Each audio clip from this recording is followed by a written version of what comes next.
بسم اللہ الرحمن الرحیم۔ عید غدیر خم کے بارے میں آپ کی خدمت میں بیان کرنا ہے۔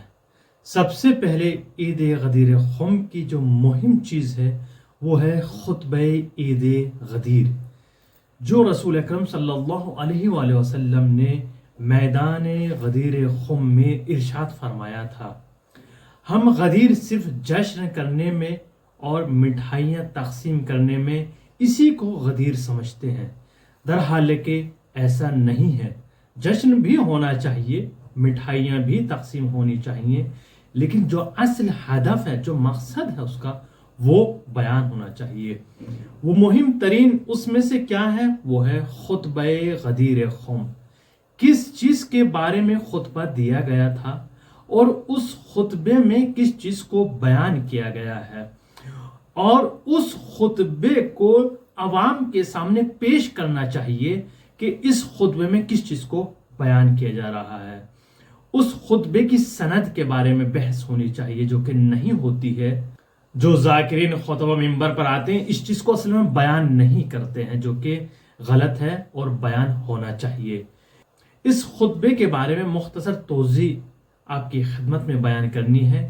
اس خطبے کو 11 حصوں میں تقسیم کیا گیا ہے۔ سب سے پہلے اس خطبے میں حمد و ثناء الہی کو بیان کیا گیا ہے، اور دوسرے حصے میں اطاعت الہی، فرمان الہی کو بیان کیا گیا ہے۔ تیسرے حصے میں امام علی علیہ السلام کی ولایت و خلافت کو بیان کیا گیا ہے۔ چوتھے حصے میں حضرت رسول اکرم صلی اللہ علیہ وآلہ وسلم نے جو امام علی کو بلند کیا اور اپنے شانوں پر سوار کیا اور مجمع کو دکھایا، اس کی کیفیت کو اور اس کی پوری تفصیلات کو اس میں بیان کیا گیا ہے۔ اور پانچویں حصے میں مسئلہ امامت پر تاکید کی گئی ہے، جو بہت زیادہ مسئلہ امامت کی طرف لوگوں کو متوجہ کرایا گیا ہے۔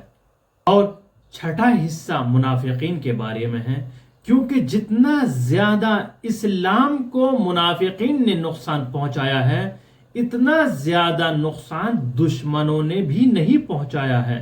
اور تاریخ گواہ ہے، اگر ہم تاریخ کا مطالعہ کریں تو روز آدم سے لے کر، تاریخ آدم سے لے کر آج تک جتنا زیادہ نقصان اور خسارہ منافقین کی وجہ سے ہم سب کو اٹھانا پڑ رہا ہے، اتنا دشمنوں کی وجہ سے نہیں ہے، چونکہ منافقین وہ ہیں جو ساتھ رہ کر ہمارے راز کو، اسلام کے راز کو دشمنوں تک پہنچاتے ہیں، اور پہنچاتے تھے اور آج بھی پہنچا رہے ہیں۔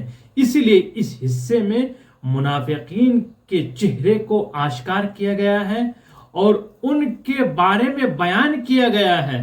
آپ منافقین سے دور رہیں، اور منافقین کو پہچاننے کی صلاحیت آپ کے اندر ہونی چاہیے۔ ساتویں حصے میں پیروان اہل بیت علیہم السلام کے بارے میں بیان کیا گیا ہے، اور دشمنان اہل بیت علیہم السلام کے بارے میں بھی بیان کیا گیا ہے۔ یہ حصہ بہت مہم حصہ ہے۔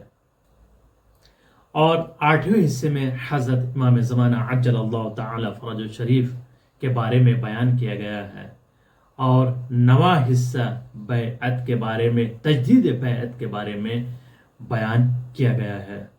10واں حصہ جو اس خطبے کا ہے، اس میں حلال و حرام کو بیان کیا گیا ہے، واجب اور حرام کو بیان کیا گیا ہے، کون سی چیز واجب ہے، کون سی چیز حرام ہے۔ یہ چیزیں بھی ہمارے لیے بہت مہم ہیں، ہم ان کو جانیں اور پہچانیں، کون سی چیز حلال ہے، کون سی چیز حرام ہے، کون سی چیز واجب قرار دی گئی ہے، کون سی چیز حرام قرار دی گئی ہے۔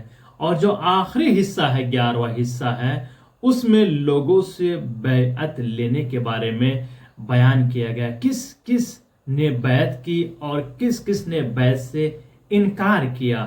تو یہ 11 حصے اس خطبے کے کیے گئے ہیں، اور 11 کے 11 حصے الگ الگ چیزوں کو بیان کرتے ہیں۔ اگر ہم ان 11 حصوں کو عوام کے سامنے پیش کریں تشریح و تحلیل کے ساتھ، تو حتماً غدیر سے آشنا ہو جائیں گے. پھر ہم کہہ سکتے ہیں کہ ہم غدیری ہیں. صرف جشن منانے سے اور شیرینی اور مٹھائیاں تقسیم کرنے سے غدیری نہیں بن جاتے ہیں، یا لال کپڑے پہننے سے غدیری نہیں بن جاتے ہیں. ہم اپنے آپ کو اگر غدیری بنانا چاہتے ہیں تو لباس اور رسم و رسومات میں نہ ڈھالیں بلکہ کردار میں ڈھالیں، تاکہ لوگ ہمیں دیکھیں تو یہ کہے کہ ہاں یہ لوگ غدیری ہیں. غدیری اگر ہم بننا چاہتے ہیں تو ہمارے چہرے سے، ہماری افکار سے، ہمارے اخلاق سے، ہمارے کردار سے آشنا ہونا چاہیے کہ ہم غدیری ہیں. انشاءاللہ اس پیغام کو منتشر کریں اور دوسروں تک ضرور پہنچائیے گا.